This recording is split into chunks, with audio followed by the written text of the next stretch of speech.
everyone, welcome back to my channel. So in this video we are going to discuss about nuclear binding energy and stability, जो कि हमारा nuclear chemistry का topic है. सो सबसे पहले बात करते हैं न्यूक्लियर बाइंडिंग एनर्जी होती क्या है. तो ये जो है एक मिनिमम एनर्जी है जो कि रिक्वायर होती है to disassemble the nucleus of an atom into its component parts.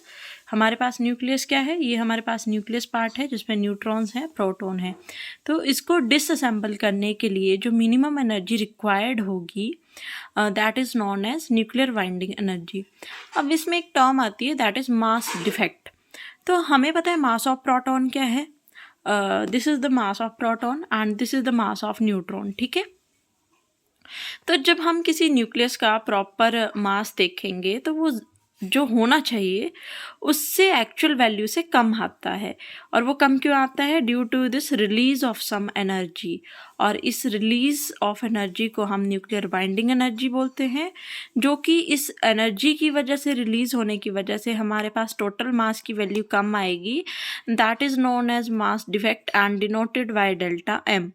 इसे समझने के लिए हम एक एग्जाम्पल लेंगे एंड दैट इज़ 2 हीलियम-4, जिसमें एटॉमिक नंबर को हमने जेड से डिनोट किया है और इसमें इलेक्ट्रॉन, प्रोटॉन, न्यूट्रॉन 2 हैं.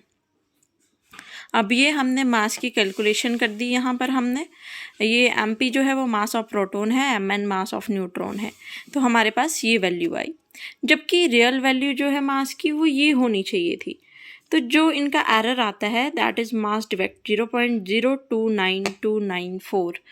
तो जब हम इसको केजी में चेंज करेंगे तो 1.6 × 10⁻⁻27 को मल्टीप्लाई करेंगे एंड ये वैल्यू आ जाएगी. अब हम जानते हैं कि energy is equal to mc².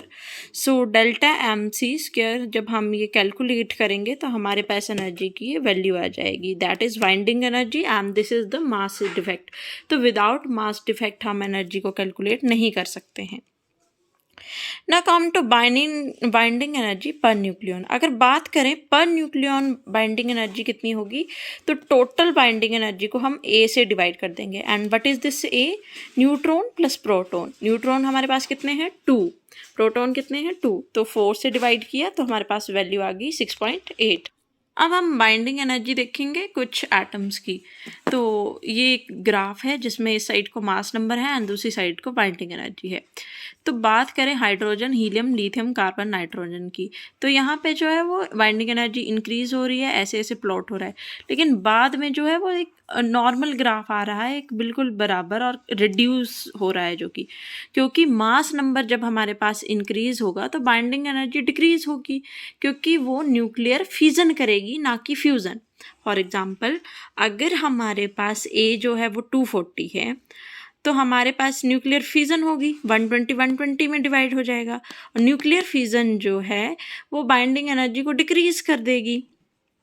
जबकि अगर हमारे पास मास नंबर कम होगा तो न्यूक्लियर फ्यूज़न होगी.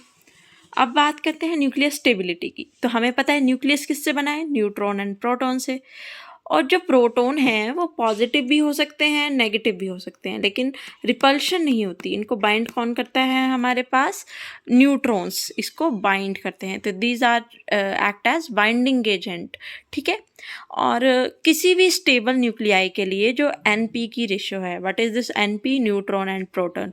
अगर वो 1 to 1.5 में लाइज करती है तो वो स्टेबल है. अगर उससे कम या ज़्यादा है तो वो अनस्टेबल है. और वो अगर अनस्टेबल है तो वो रेडियोएक्टिव डीके करेगा. क्यों? ताकि उसे स्टेबिलिटी मिल सके. तो मैग्नीशियम इसके एग्जाम्पल में आ जाएगा. और जो भी एलिमेंट्स हैं बिलो 83 वो हमारे पास क्वाइट स्टेबल होते हैं. फिर उसके बाद बात करते हैं हम मैजिक नंबर की. तो इसमें आपको एक नॉर्मल सी बात है कि मैजिक नंबर 2, 8, 20, 50, 82, 126 को जो है वो एक्स्ट्रा स्टेबिलिटी मिलती है और इसे आइसलैंड भी कहा जाता है स्टेबिलिटी का. Okay. So this is magic number जिसके मतलब न्यूक्लियर स्टेबिलिटी को जो डिफाइन कर सकता है. अब बात करते हैं कौन कौन से फैक्टर जो हैं वो अफेक्ट करते हैं स्टेबिलिटी को.